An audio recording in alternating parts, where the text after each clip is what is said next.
Assalamualaikum warahmatullahi wabarakatuh. Selamat malam semuanya teman-teman ya. Apa kabarnya? Semoga dalam kondisi sehat walafiat, tetap semangat ya. Kita ketemu lagi malam ini untuk pertemuan ketiga untuk mata kuliah manajemen pemasaran, marketing manajemen.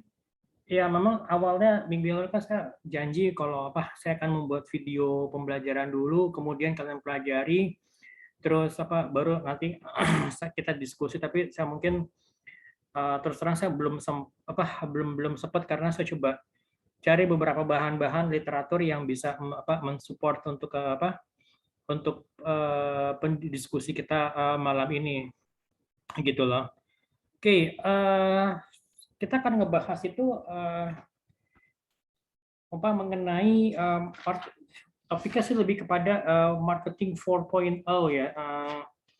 Diambil dari bukunya Pak Hermawan Kertajaya. Kalau kalian sudah lihat kan, ya kan kamu sudah melihat bukunya yang saya share di grup kemarin, kan ada dua versi, yang pakai bahasa Inggris dan pakai bahasa Indonesia ya. Ya terserah, mungkin kalau buat kalian yang lebih challenging untuk baca dalam versi yang Inggris, sok silahkan. Tapi kalau mungkin kalian mau baca yang bahasa Indonesia juga nggak apa-apa gitu. Makanya saya kasih yang dua versi. Saya tidak mengharuskan kalian untuk membaca yang versi yang bahasa Inggris, tetapi juga yang tidak mengharuskan untuk membaca kedua-duanya, tetapi itu sebagai bahan referensi aja gitu loh untuk perkuliahan kita malam ini.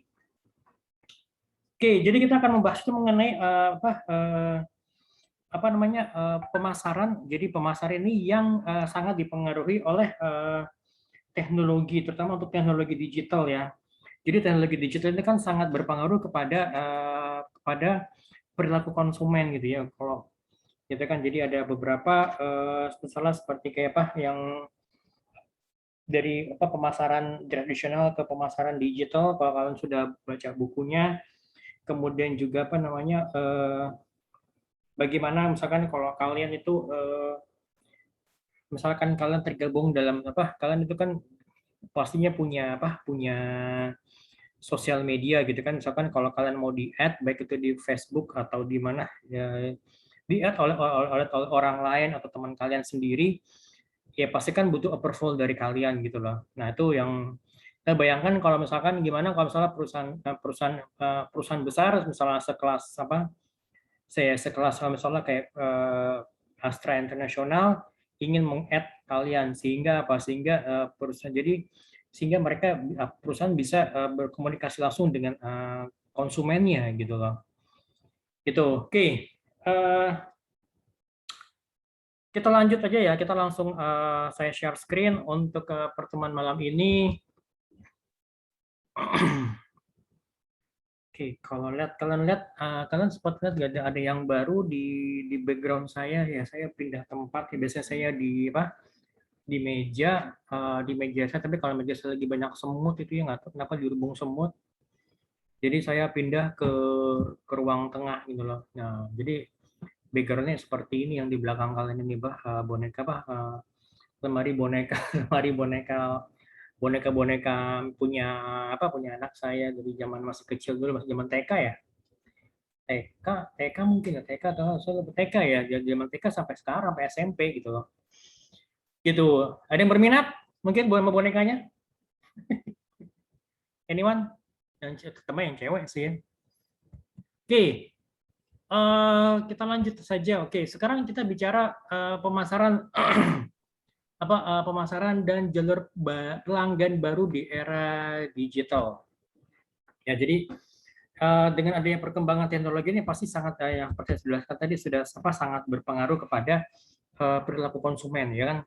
Ya paling gampang bagaimana kalian bisa mencari info secara mandiri tanpa harus menghubungi ke perusahaan atau ke prinsipal gitu kan. Jadi kalian bisa tahu informasi yang lebih detail mengenai produk yang kalian cari gitu kan. Gitu. Kita lanjut sini. Kalau ada yang mau tanyakan silakan ya. Ini saya sih lebih kepada lebih kepada diskusi ya. Kalau di pertemuan pertama saya sudah coba jelaskan mengenai yang segmentasi ya, segmentasi, kemudian juga targeting dan juga positioning. Segmentasi itu lebih kepada apa, yuk? Ada yang tahu? Bagaimana kita bisa membagi konsumen ke kelas-kelas atau ke mana ke kelompok-kelompok yang lebih kecil gitu, yang bagaimana kalian bisa lebih fokus di situ.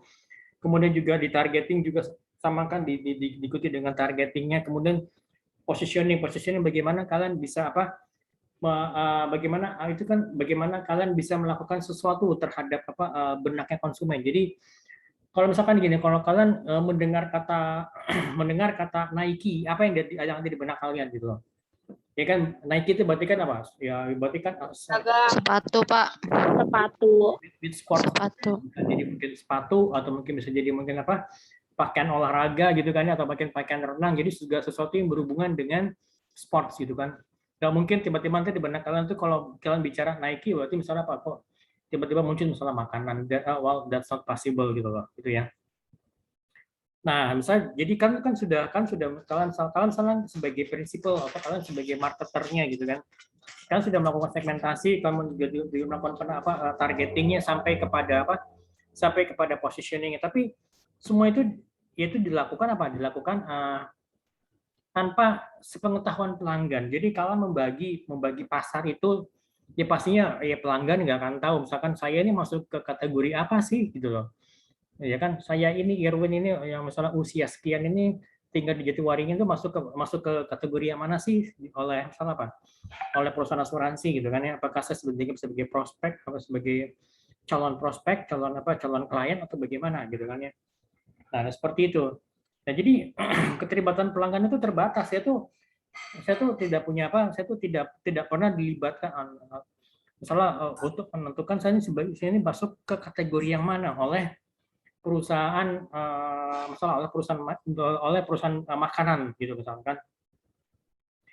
Oke, karena demikian juga kalau misalkan kalian itu melakukan survei atau melakukan survei pasar atau market research gitu ya. Pasti kan kalian berinteraksi dengan pelanggan kalian menanyakan sesuatu, kalian bertanya, ya kan? Nah, ini kalau menurut kalian kira-kira pelanggan itu dia mau memberikan informasi yang jujur nggak? Pelanggan itu memberikan informasi yang apa adanya nggak gitu loh, gitu kan? Kalau kata istri saya sih enggak gitu loh, bener nggak sih? Anyone? Gampangnya misalkan gini, kalau kalian gampangnya gini, ya sorry ini saya agak ekstrim ya, tapi ini kan kita bicara mengenai pengetahuan. Misalkan kalian didatangi oleh misalnya petugas sensus gitu ya, petugas sensus gitu. Terus kemudian kalian ditanya atau ditanya gitu, atau mungkin oleh pihak kalau pihak berwajib ekstrim, maksudnya petugas sensus. Kalian akan ditanya, apakah kalian pernah melakukan hubungan intim pranikah gitu kan? Pasti semua jawabnya lebih kepada tidak gitu kan. Walaupun sebenarnya ada juga mungkin bagi mereka yang mengatakan iya, tapi mereka menjawab tidak gitu. Artinya apa? Artinya konsumen itu kecenderungannya adalah tidak mau memberikan jawaban yang jujur gitu loh. Kira-kira itu apakah ditangkap oleh marketer nggak? Oleh pemasar tuh kira-kira itu ditangkap nggak? Nih saya coba ambil beberapa bahan-bahan itu dari pertemuan yang sebelumnya nih ya. Ini saya coba ini buat untuk oke, ini sebentar ini saya share screen dulu. Ada yang minat dengan bonekanya? Corong. Bonekanya. Enggak minat, Pak, kalau mau boneka. Nggak minat ya? Minatnya sama makanan ya? Sama Bapak. Kalau saya minatnya sama roti tuh. Ayah ntar beliin roti ya, jam berapa gue beli roti ya? Jam segini masih di sini ya. Oke, lanjut. Tadi share screen kepada mana tadi tuh? Entrepreneurship tadi putar gimana filenya? Sebentar. Oh, dari luar. Oke, ini saya ambil dari bukunya ini Martin Lindstrom ini. Ini bukannya orang yang ini loh, yang bule. Orang yang bule dia bikin buku, dia ngarang buku judulnya Biology. Oke, sekarang kita lihat. There we go. Kalau mungkin kalian pernah lihat ya, kalau misalkan buat teman-teman yang terutama yang cowok yang ngerokok ya saya sih nggak ngelarang kalian ngerokok, cuma coba kita apa lihat aja kalian aware nggak? Eh, di sini kan kalau di label itu apa di apa namanya di bungkusnya itu kan di packagingnya kan pasti ada label peringatan mengenai bahaya merokok. Jadi kira-kira menurut kalian tuh itu bahaya merokok itu label peringatan itu pengaruh nggak buat kalian gitu loh? Kira-kira label peringatan itu bisa bisa mengurangi frekuensi kalian merokok nggak? Kan itu. Ya mungkin tadi misalnya ya, saya katakan sehari misalnya hampir setengah bungkus gitu kan ya. Berarti kan setiap 2 hari sekali kan harus beli rokok yang baru gitu kan ya. Karena apa? Karena misalnya sehari kan ngambil setengah bungkus gitu kan.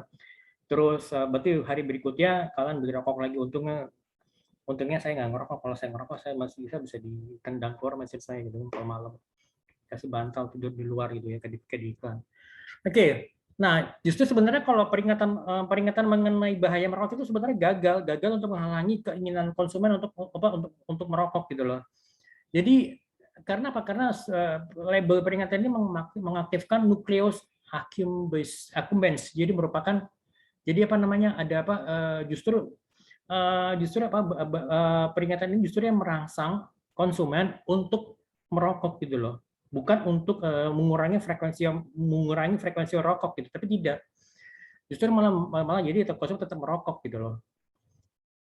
Nah, seperti itu gitu loh. Nah, nih kita lihat pemindaian fMRI itu atau Functional Magnetic Resonance Imaging itu merupakan sebuah teknik yang aman untuk merekam dan mengukur aktivitas otak yang berhubungan dengan persepsi, cognition, dan juga behavior gitu loh. Jadi ini kalau kalian mau coba belajar lebih jauh lagi asik. Jadi ini ada perpaduan antara ilmu neuroscience dengan marketing gitu loh. Jadi apa yang mungkin kalau misalkan kalian coba melakukan apa pertanyaan gitu, menyusun pertanyaan, kalau misalnya ditanya Pak, kira-kira apakah label bahaya merokok ini memberikan pengaruh buat Bapak? Kemungkinan besar mereka menjawab yes gitu kan. Apa pengaruhnya? Misalnya saya berencana untuk menghentikan berhenti merokok, saya mengurangi frekuensi merokok, apapun itu jawaban. Tetapi semua jawaban itu tidak benar gitu loh. Yang benar adalah sebenarnya labelnya itu gagal untuk bisa menghentikan konsumen gagal untuk bisa menghentikan konsumen merokok gitu. Tetap mereka merokok gitu loh. Gitu. Oke ya. Lanjut. Jadi metode-metode penelitian yang sifatnya tradisional seperti misalnya market research dan juga focus group discussion atau FGD, kalau misalnya kalian pernah diundang gitu ke satu kelompok diskusi misalnya let's say kita ngebahas mengenai mengenai mie instan itu sebenarnya sih udah bisa dibilang sudah tidak layak lagi untuk mengetahui apa yang sebenarnya yang ada di benaknya konsumen gitu loh. Apa yang dipikirkan oleh mereka sebenarnya itu sudah tidak layak lagi. Karena apa? Karena semua pikiran kita itu sifatnya tidak rasional, dibanjiri oleh masalah ketidakjelasan budaya yang mengakar pada tradisi gitu kan. Jadi tradisi, kemudian mengenai juga pola asuh, kemudian juga masih banyak faktor-faktor bawah sadar lainnya yang menegaskan pengaruh yang kuat, tetapi itu semuanya tersembunyi dari pilihan-pilihan yang kita buat. Jadi sebenarnya kita tuh nggak sadar, tapi sebenarnya itu punya pengaruh yang besar gitu loh. Jadi para perokok itu mengatakan bahwa peringatan bahaya merokok itu menghalangi keinginan mereka untuk merokok. Kita mungkin berpikir bahwa kita tahu kenapa kita melakukan hal tersebut, tetapi penelitian yang lebih mendalam mengenai otak kita menunjukkan hasil yang sama sekali berbeda, hasil yang sama sekali berlawanan gitu loh. Jadi pikiran bawah sadar kita tuh jauh lebih baik untuk menerjemahkan tingkah laku kita, termasuk kenapa sih gue mesti belinya kalau rokok tuh mesti beli Sampurna Mild yang merah gitu loh. Kenapa nggak Sampurna Mild yang hijau gitu kan? Kenapa saya mesti membeli Sampurna Mild gitu? Kenapa nggak rokok yang lain? Padahal rokok yang juga banyak yang lebih murah gitu loh. So why? Kenapa gitu kan ya?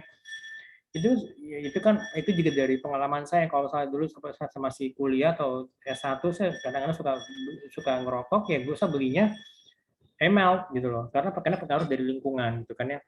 Tadi ini kan betul pengaruh dari lingkungan, pengaruh dari faktor-faktor yang lain yang mengenai ya dari culture-nya, budayanya gitu loh. Ya kan? Seperti itu. Oke, sedikit lagi. Kalian tahu nggak sih apa sih yang menggerakkan kalian untuk memilih produk yang kita ambil gitu loh? Ya kan, misalnya let's say katakan misalnya kalian pasti milihnya Sampurna Emerald yang hijau, apa yang merah, bukan bukan misalnya Gudang Garam. Kenapa kalian milih Sampurna Emerald yang merah instead of Sampurna Emerald yang hijau gitu kan? Kenapa gitu kan? Nah, kira-kira apa gitu kan? Nah, jadi nah seperti itu. Oke, kita balik lagi kepada tadi ya. Kita balik lagi ke slide ya tadi. Oke, here we go. Ada yang menanyakan sampai di sini mungkin? Anyone? Enggak, Pak. Lanjut ya. Oke, itu tadi ya mengenai market research. Kemudian kalau kita bicara dalam digital economy, pelanggan itu saling terhubung secara sosial antara satu dengan yang lainnya. Ya kan, misalkan gampangnya kalau misalkan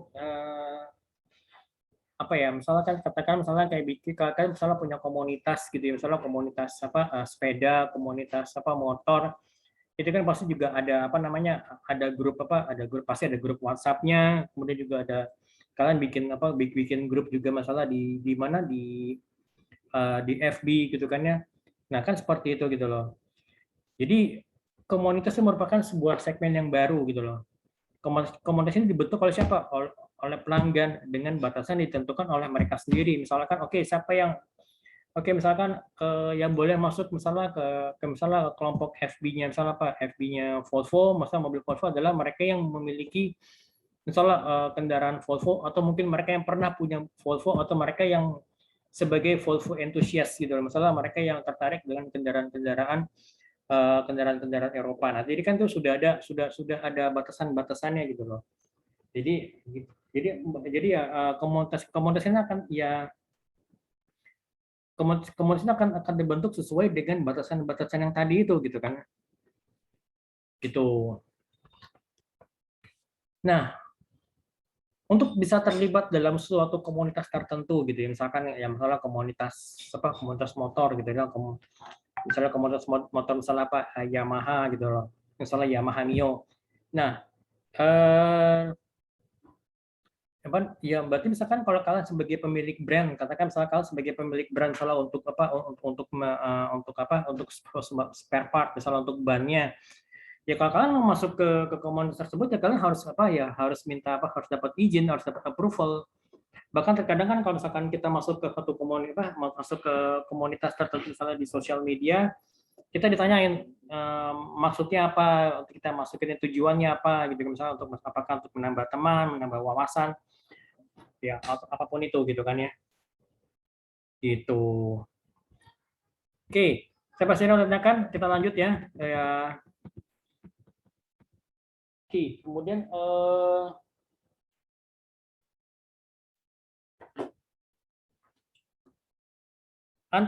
saya mau coba tanya deh, masih terkait dengan apa tadi mengenai survei.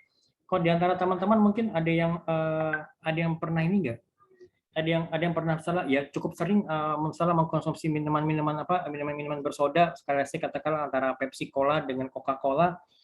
Menurut kalian kira-kira mana yang lebih kalian sukai di antara dua itu? Satu aja pilih. Walaupun sebenarnya hal ini mungkin kurang, ya kayak misalnya pertanyaan ini mungkin kurang relevan, atau mungkin ya sesuai dengan dari penjelasan tadi kan mungkin pertanyaan ini kurang relevan karena ya mungkin kalian lebih sukanya dengan dengan rasanya Coca-Cola, tetapi mungkin karena ngelihat dari logonya Pepsi Cola ya kalian terpengaruh, bisa jadi kayak seperti itu gitu kan. Jadi suatu saat itu pernah Pepsi Cola dan juga ada survei yang survei yang dilakukan, saya lupa, dilakukan oleh oleh Coca-Cola, saya lupa Coca-Cola atau siapa. Survei ini mencoba membandingkan antara jadi kayak blind test, jadi dikasih minum tapi ini nggak dikasih tuh ini mereknya apa gitu. Jadi dicobakan kepada konsumen gitu ya, coba pada konsumen, dicoba, and then ternyata di situ mereknya Coca-Cola yang menang gitu loh.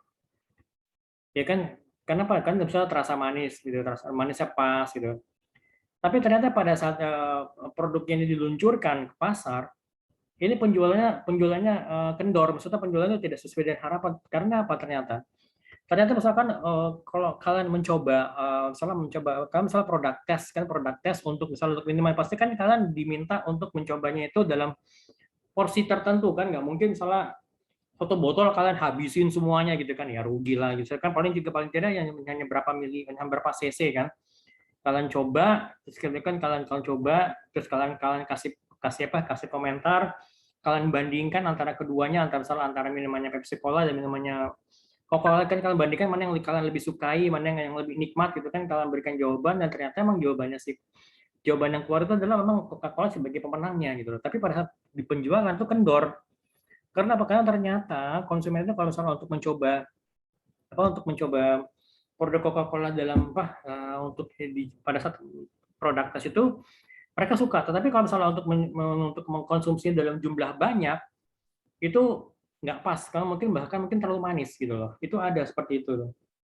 Jadi itu sebenarnya ya bisa jadi nanti surveinya ini malah jadi sifatnya tuh misleading, menyesatkan gitu kan. Gitu. Kemudian juga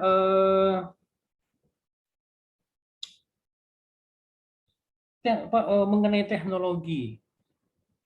Oke, nanti kita bahas mengenai perkembangan teknologi nanti selanjutnya. Saya coba. Oke, kita let's move to this one.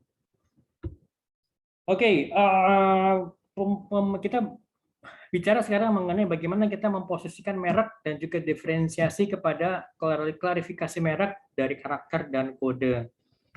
Jadi dalam pengertian tradisional merek, dalam pengertian tradisional merek itu merupakan ya ada gambar, juga ada namanya, ada logonya, kemudian juga ada tagline yang membedakan antara produk atau jasa yang ditawarkan dengan perusahaan pesaing lainnya gitu loh. Jadi apa yang membedakan antara Coca-Cola dengan Pepsi Cola, ya kan? Kalau kalian lihat misalnya dari logonya, kemudian dari warnanya, warna logonya, dari ya kan? Coba kita di sini misalnya nih, ya kan? Nah, kita lihat misalnya apa sih membedakan antara logonya apa? Ini yang membedakan antara misalnya Coca-Cola dengan Pepsi kan? Coca-Cola mungkin dianggap sebagai mereknya sifatnya old fashion jadul gitu. Sedangkan kalau Pepsi itu dia mencoba untuk menjadi lebih remaja lah, lebih up to date lah gitu sifatnya gitu kan, yang lebih bisa mengikuti kalangan kalangan muda gitu kan.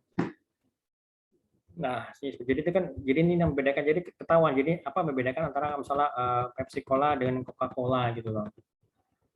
Nah, kayak gini kan. Ingat ya, kapanpun ya kalian merasa ingin menyerah, pengen give up, ingatlah bahwa Coca-Cola hanya menjual 25 botol di tahun pertama. Dan apa yang terjadi? Coca-Cola terus bertahan hingga menjadi suatu brand minuman yang paling terkemuka hingga saat ini. Wow. Gitu. Jadi bagi teman-teman yang ingin yang diputus asa, yang lagi galau, jadi mungkin sebagai kata-kata motivasi yang cocok kali ya. Oke, kita lanjut. Share screen again. Susit. Jadi konsep merek itu dikaitkan dengan positioning-nya gitu loh, ya kan? Positioning-nya, berarti itu positioning dalam artian apa yang ingin diingat oleh konsumen apa yang ingin diingat oleh konsumen mengenai brand kalian gitu kan ya. Ya kan, kalau tadi misalnya ada bedanya antara Coca-Cola dan Pepsi Cola kan bisa terlihat mana yang terlihat lebih, yang terlihat klasik, mana yang lebih terlihat up to date atau yang lebih kekinian gitu kan. Nah, jadi untuk bisa membentuk suatu ekuitas merek yang kuat, merek itu harus mempunyai positioning yang jelas dan konsisten, serta dia juga perangkat diferensiasi yang bisa mendukung gitu loh. Jadi sebenarnya kan positioning sebenarnya merupakan sebuah janji gitu kan, apa yang kalian janjikan, kalian sebagai marketer, kalian tuh menjanjikan apa sih kepada konsumen gitu loh, ya kan? Apa sih yang dijanjikan oleh Coca-Cola kepada konsumennya? apa sih yang dijanjikan oleh Pepsi Cola kepada konsumennya gitu kan ya. Nah itu kan jadi bagaimana jadi itu kan sebenarnya perang di benak konsumen gitu kan ya. Itu jadi yang sama-sama minuman berkarbonasi kok, ya udah, sama bahkan mungkin ada beberapa yang mengatakan sama-sama juga minuman yang tidak sehat misalnya gitu kan ya, ya udah, ya ngapain juga dipikirin. Eh, tapi justru karena hal seperti ini mungkin yang memberikan pengaruh, memberikan image kepada merek tersebut. Contohnya misalkan gini, kalau kalian masih ingat pada saat Piala Dunia kemarin ya, sorry bukan Piala Eropa beberapa bulan yang lalu, pada saat Ronaldo itu pada saat CR7 itu memindahkan botol Coca-Cola ke tempat lain, dan juga terkesan bahwa sebenarnya si CR7 itu dia berbicara sesuatu masalah yang kalau nggak salah yang ini yang sehat yang ini gitu kan ya. Itu nilai sahamnya Coca-Cola langsung drop, langsung turun drastis gitu kan. Jadi karena itu pengaruh terhadap merek, mengenai brand image gitu loh. Ya brand image saya balik kepada positioningnya si produknya ini gitu kan ya. Gitu loh. Oke. Oke, kita lanjut ya. Ada yang mau tanyakan mungkin sama sini teman-teman? Oke, di dunia yang sifatnya digital ini, semua serba transparan, jadi pelanggan tuh difasilitasi dan diberdayakan untuk mengevaluasi atau bahkan meneliti janji dari si prinsipalnya terhadap positioning mereknya ini. Jadi kan semuanya serba transparan kan. Biasanya kalau kan misalnya saya pernah lihat itu di Facebook di Facebooknya Telkomsel ya, atau di Facebook Telkom atau di Facebook Telkom ya, pada saat di atas itu topik utama adalah mengenai iklan, mengenai produk-produk baru, tapi ternyata di bawahnya itu komentar mengenai komplain untuk service yang lainnya gitu kan. Itu sering terjadi seperti itu gitu loh. Oke. Nah, semestinya ada yang mau tanyakan nih teman-teman? Tidak, Pak. Oke, lanjut ya. Sorry, kecepatan.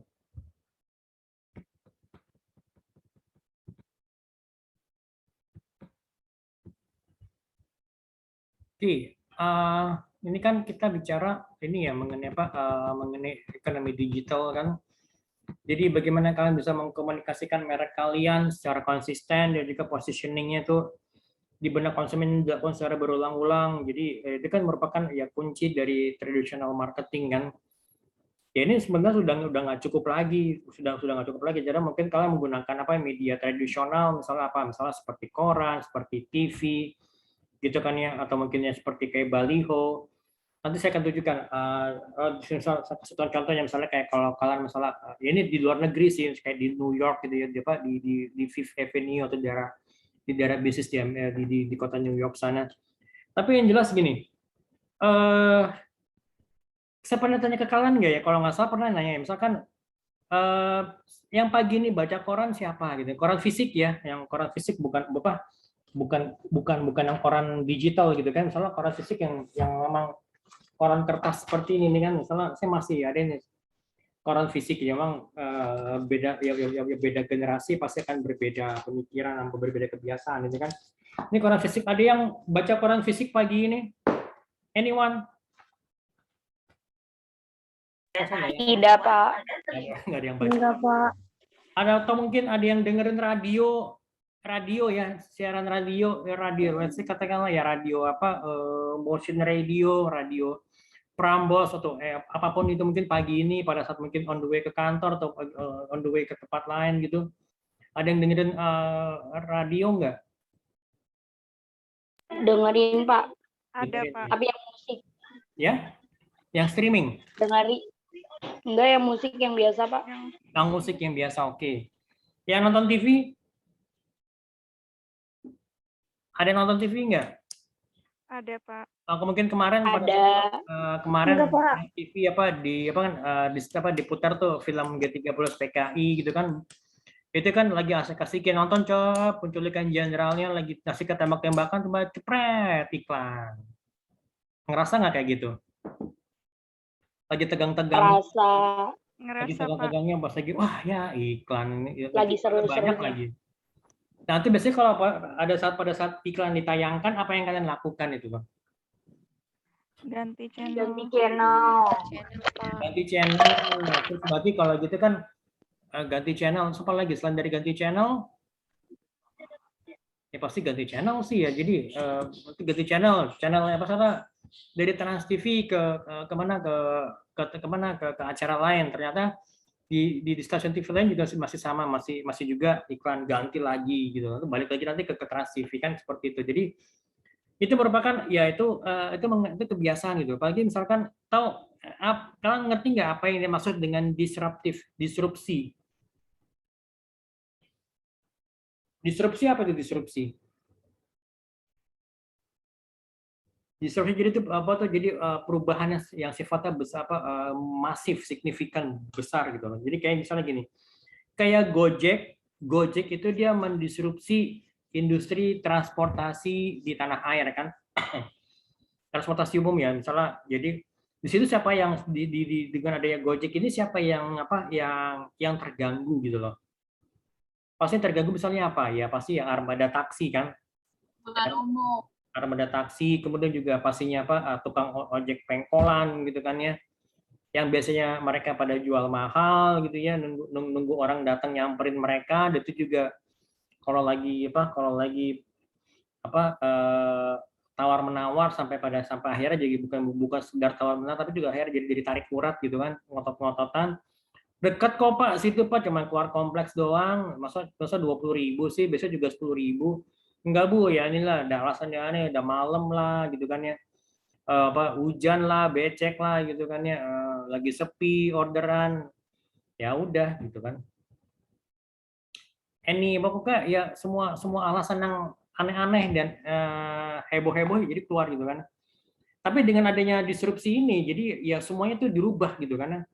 Yang biasanya mungkin ya masalah let's say katakanlah ya Bluebird dengan armada yang begitu banyaknya, even sampai merasa terganggu dan bahkan harus kerjasama dengan Gojek gitu kan ya. Nah seperti itu. Kemudian juga siapa lagi yang terdisrupsi? Misalnya kayak misalkan YouTube atau industri YouTube itu mendisrupsi media kan, media media di tanah air kan, baik ya semua media baik itu atau mungkin internet itu lebih tepatnya internet mendisrupsi media gitu kan ya.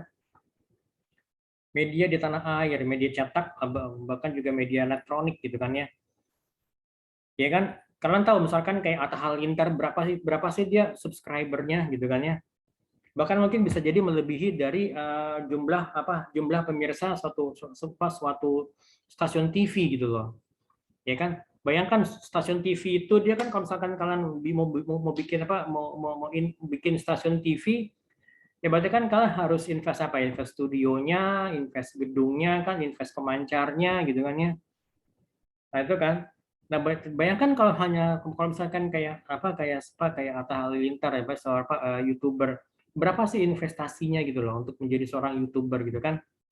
Pasti kan jauh lebih kecil dibandingkan investasi yang dikeluarkan oleh pengusaha TV gitu kan ya.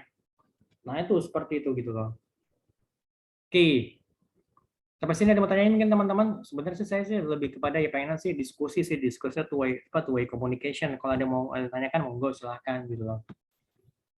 Gitu. Nah, jadi dengan adanya disrupsi ini ya semuanya pasti akan berubah gitu loh kan ya.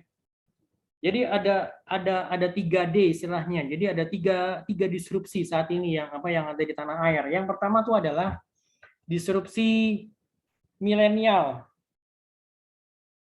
Jadi kalau misalnya kalian yang mungkin yang lahir tahun-tahun 90-an ya. Sorry tahun 80, lahir tahun 80 sampai dengan lahir tahun 95 gitu kan. Ini maksud pada generasi milenial atau mungkin yang lahir dari tahun 2000 dari tahun 96 sampai dengan tahun 2010 itu masuk kepada Gen Z, generasi digital natives gitu loh, warga negara digital gitu loh. Nah, itu yang pertama, disrupsi milenial. Lalu yang kedua, disrupsi teknologi. Dan jelas ya perubahannya karena perubahan teknologi kan. Yang tadi perubahan teknologi, jadi akhirnya apa? Jadi akhirnya ya stasiun TV terdisrupsi, media cetak terdisrupsi gitu kan ya. Ya kan sampai pada media industri transportasi juga terdisrupsi gitu loh. Lalu yang ketiga adalah disrupsi pandemi. Pandemi ini yang merubah segala-galanya. Pandemi ini yang memaksa orang supaya untuk bisa berubah secara signifikan gitu lah. Yang tadinya mungkin kalian kuliah ya tatap muka gitu ya, sekarang ya harus kuliah online seperti malam ini gitu kan. Itu pasti itu adalah sifat dari sifat disrupsi yang masif dan besar-besaran gitu, masif gitu kan. Gitu loh. Oke. Nah, jadi itu adalah disrupsinya gitu loh. Nah, oke. Nah, kemudian juga kalau kita bicara mengenai karakter merek itu ya sebenarnya kita bicara mengenai kode gitu loh. Ya misalkan seperti kayak Google gitu kan, kalau apa sih bedanya? Apa sih membedakan antara Google dengan dengan yang lainnya? Yahoo sekarang Yahoo kan udah drop, udah tenggelam gitu kan ya. Dia digantikan oleh Google dengan segala fasilitas yang dimiliki, mulai dari ya Google Maps, Google Translate, apalagi tuh Google Gmail, ya semuanya kan gitu kan. Apalagi tuh Google Drive gitu kan. Seperti itu gitu loh. Oke. Ada yang menanyakan mungkin dari teman-teman? Oke, nanti kita akan bicara setelah itu mengenai dari 4P, product, price, promotion, place ke 4C ya. Apa itu 4C? Oke, kita akan lanjutkan setelah break ini ya. Kita break kita balik lagi nanti sekitar jam 8.20 ya teman-teman ya. Oke? Oke, Pak. Saya mau nyiapin dulu bonekanya. Oke, see you around.